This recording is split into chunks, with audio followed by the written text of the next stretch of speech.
Manila, capital and largest city of the Commonwealth of the Philippines, rises on the shore of the bay into which the Spaniards sailed in 1570, and where in 1898 Admiral Dewey achieved one of the greatest naval victories in history, the Battle of Manila Bay. As headquarters for American commercial interests in the Orient, Manila has been transformed from a sleepy Spanish town into a modern city. Inter-island ships, serving the archipelago of some 7,000 islands, berth along the quays of the Pasig River that flows through the center of the city. From the sterns fly both the American and Philippine flags, for the Commonwealth government is still under the protection and advice of the United States.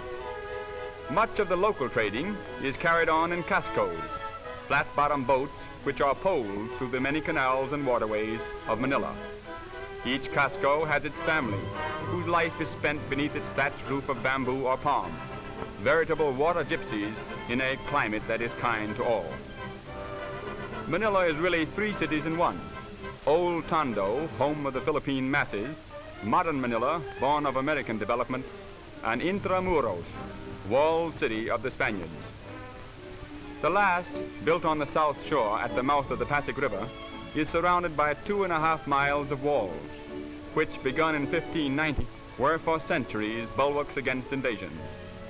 The moat encircling the walls was filled in for sanitary reasons by the Americans, and is today a drill ground, a recreation area, and a golf course. The walls and bastions are excellently preserved, and have withstood even earthquakes which at times laid ruin to the old city.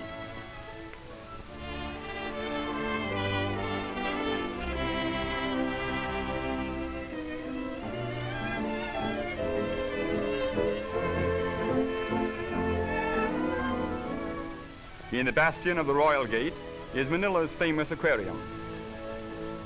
The Parian Gate is the most notable of the city's 5, which until 1852 were all closed at night. Within the walls, little has changed since the days of Spanish rule. The main shopping street, Calle, chiefly catering to tourists, presents a picture of busy activity and colorful traffic. The projecting balconies and grilled windows are reminders of old Spain. The Franciscan Church, more than 200 years old, is one of the many places of worship within walled Manila, for the Spaniards converted the Filipinos into the only Christian peoples in the Orient long before the Pilgrims landed at Plymouth Rock.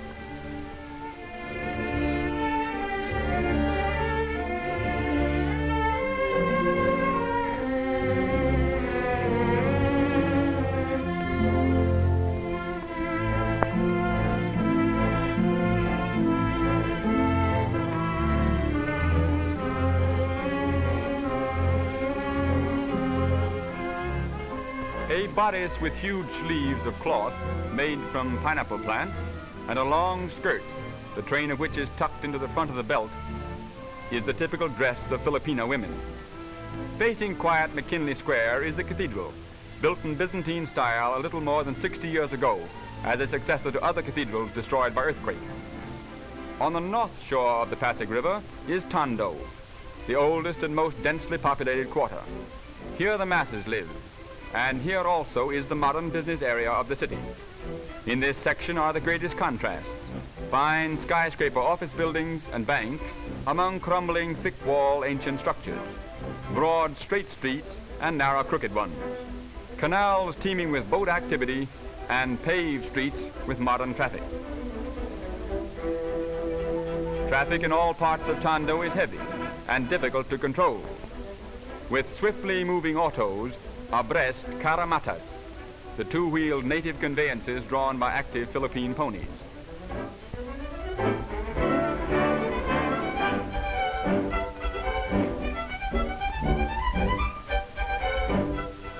The oldest and still the main business street of Manila is the famed Escolta, a congested narrow thoroughfare 5 blocks long, which parallels the river between Plaza Moraga and Plaza Goiti. On it face most of the fine shops and department stores of the city.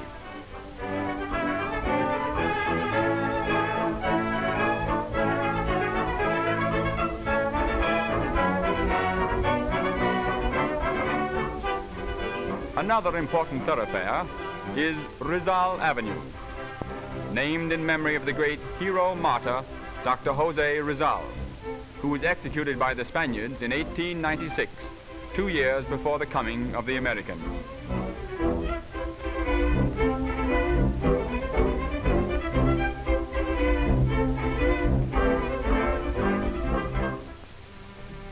There are many arcaded sidewalks in Manila, for although sunstroke is unknown, it is more pleasant and cooler to keep in the shade during the heat of the day.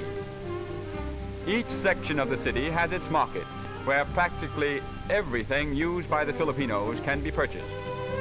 In the Yangko market, a bazaar devoted exclusively to Philippine products, almost any locally made article can be secured.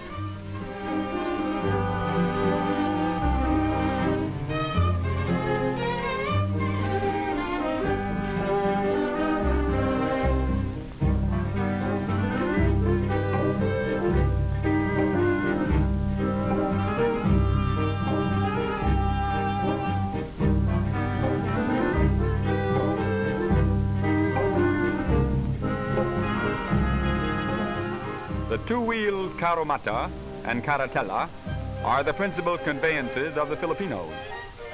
These carriages accommodate 2 and 6 persons respectively.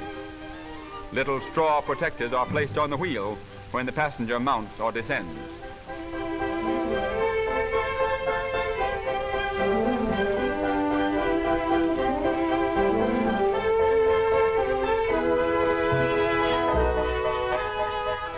The Philippine beast of burden is the carabao. There are more than 2.25 million of these patient, hard-working animals in the islands, and their slow pace is appreciated by their easygoing masters. In addition to modern motor transportation, the horse-drawn bus still holds an important place.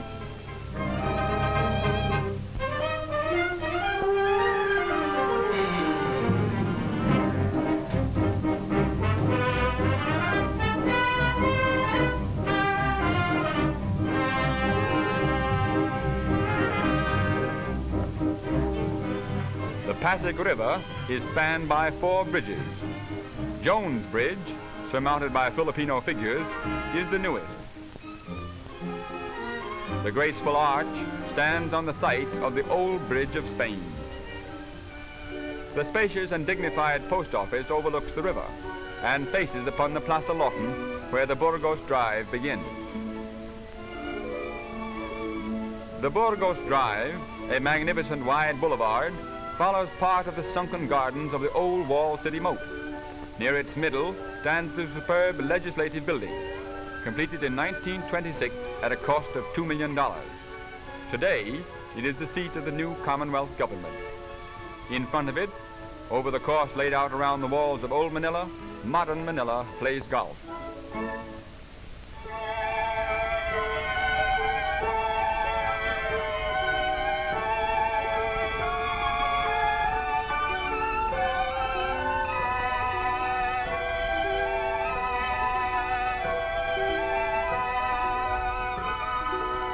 A residential section where many beautiful homes and the best hotels are situated is Ermita.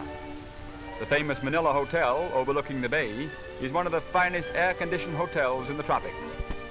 In Ermita are also the buildings of the University of the Philippines, a government institution which embraces wide fields of learning and offers excellent educational opportunities to all.